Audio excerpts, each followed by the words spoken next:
Champions লিগের 5 নম্বর match ডেতে সবচেয়ে হাই ভোল্টেজ ম্যাচ ছিল লিভারপুল ভার্সেস রিয়াল মাদ্রিদের ম্যাচটা। লিভারপুল ভার্সেস রিয়াল মাদ্রিদের এই ম্যাচে লিভারপুল 2-0 গোলে রিয়াল মাদ্রিদকে হারায়। লিভারপুলের হয়ে গোল করে কোডি গ্যাকপো এবং ম্যাক অ্যালিস্টার। দুই দলই দুইটা পেনাল্টি পায়, কিন্তু আফসোস দুই দলই পেনাল্টিগুলো মিস করে। রিয়াল মাদ্রিদের হয়ে পেনাল্টি মিস করে এমবাপে এবং লিভারপুলের হয়ে পেনাল্টি মিস করে মোহাম্মদ সালাহ। এখন আসা যাক রিয়াল মাদ্রিদ আসলে লিভারপুলের কাছে কোন কোন কারণে হারলো। প্রথম কারণটাই হচ্ছে ভিনিসিয়াস জুনিয়রের অনুপস্থিতি। কারণ ভিনিসিয়াস জুনিয়র লিভারপুলের বিপক্ষে খুবই ভালো খেলতো। তার স্ট্রাকটা যদি দেখা যায়, সে অলরেডি লিভারপুলের বিপক্ষে 5টা গোল করছে।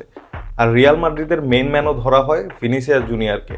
ভিনিসিয়াস জুনিয়র যেহেতু নাই, সেহেতু এই ভিনিসিয়াস জুনিয়রের রোলটা প্লে করছে এমবাপে। এমবাপের কাছে সুযোগ ছিল তাকে প্রুভ করার। সে লেফট উইংয়ে খেলছে, বাট সে কিছুই প্রুভ করতে পারে নাই। সে আরও মানুষকে ডিসঅ্যাপয়েন্টেড করে দিছে। তাদের ফ্যান, মানে রিয়াল মাদ্রিদের যে ফ্যানগুলো আছে, সবাইকে ডিসঅ্যাপয়েন্টেড করে দিছে। সে এই ম্যাচে পেনাল্টিও মিস করছে এবং এর পাশাপাশি কিছু কিছু ইজি চান্সও মিস করছে। তো রিয়াল মাদ্রিদের ভিনিসিয়াস জুনিয়রের অনুপস্থিতি এবং এমবাপের যে উপস্থিতি থাকা সত্ত্বেও এমবাপের যে ভুলগুলো, এগুলো কিন্তু রিয়াল মাদ্রিদকে অনেক ভুগিয়েছে। এমবাপে যদি পেনাল্টিতে গোল দিতে পারতো এবং ইজি চান্সগুলো মিস না করতো, সেক্ষেত্রে কিন্তু ম্যাচের রেজাল্টটা ঘুরে যেত, অন্যরকম হতে পারতো।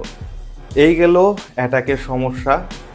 দ্বিতীয়ত বলবো রিয়াল মাদ্রিদের ডিফেন্সের সমস্যা। রিয়াল মাদ্রিদের মেইন ডিফেন্ডারগুলোই নাই।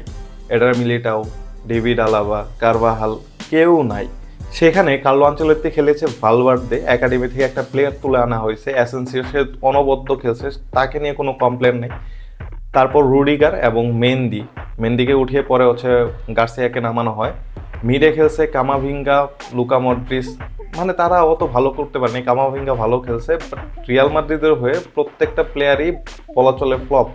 শুধুমাত্র ভালভার্দে, কামাভিঙ্গা এবং এই যে একাডেমি থেকে যে প্লেয়ারটা আনা হয়েছে অ্যাসেন্সিও, সে ভালো খেলছে। তাছাড়া প্রত্যেকটা প্লেয়ার ফ্লপ।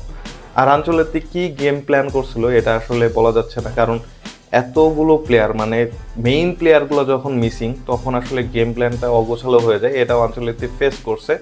আর লিভারপুল এই সিজনে খুবই ভালো খেলতেছে। লিভারপুলকে বলা হচ্ছে এই সিজনে এখন পর্যন্ত ইউরোপের সবচেয়ে বেশি ইনফর্ম টিম। তারা 19টা ম্যাচের মধ্যে 17টা ম্যাচই জিতছে। তো ধরাই চলে রিয়াল মাদ্রিদের অবস্থা খুবই খারাপ। টিমের ম্যাক্সিমাম প্লেয়ারে নেই। ওইদিকে লিভারপুল হচ্ছে আকাশ দিয়ে উঠতেছে। তারা প্রিমিয়ার লিগেও 1 নম্বরে আছে এবং চ্যাম্পিয়ন্স লিগেও 1 নম্বরে আছে।